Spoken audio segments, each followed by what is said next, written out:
Shubhayu, I think one fundamental question, what does it mean to be human, again, in the age of AI?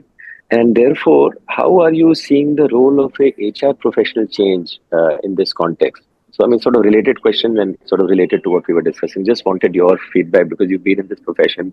You've seen so many things evolve. So what do you think about this topic? Yeah, I mean, I must mention that the reason why I've been in this profession for so long is that I haven't got any other job, and I believe this is the only thing perhaps I can do well.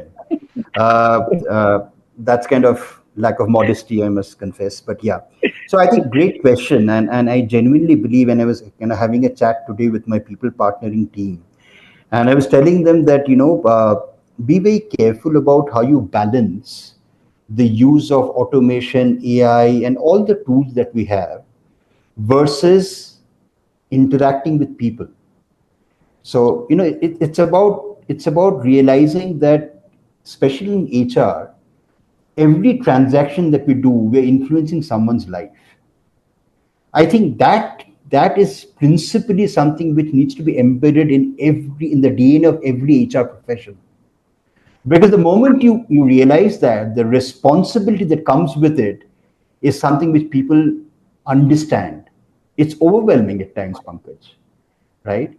And I think it's important that every HR professional gets that and realizes that anything else is an enabler, right? So today, when you have a conversation with a business leader, or when you're trying to look at enhancing the employee experience, which is at the core of everything that you do, use of AI, use of automation, use of data analytics are very strong, compelling, impactful weapons in your arsenal.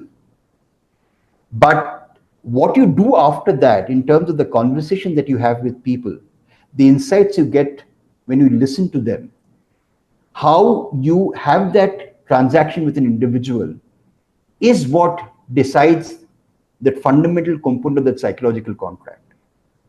Psychological content is still very, very important. And it's essentially about what is it that the employee is experiencing every day in every transaction, every minute in the workplace that they come to, or whether they work virtually, right? So I think that part is something which I genuinely believe, is a tight balance. Never in the past has this been such a huge ask from HR professionals that, hey, you know what, you need to be agile, both in terms of your response and your thinking, but also in terms of what is available in the market to enable you to be more successful, which is AI, automation, tools, data. On the other hand, don't become a robot yourself, right? So it's kind of fascinating, and if people don't get this, because if you have at the core of all of this, Pankaj, which is employee experience, and the fact that you are responsible for that and creating the impacts on somebody's life. I know it sounds melodramatic, but I genuinely believe this. If you can get that, then everything will fall in place.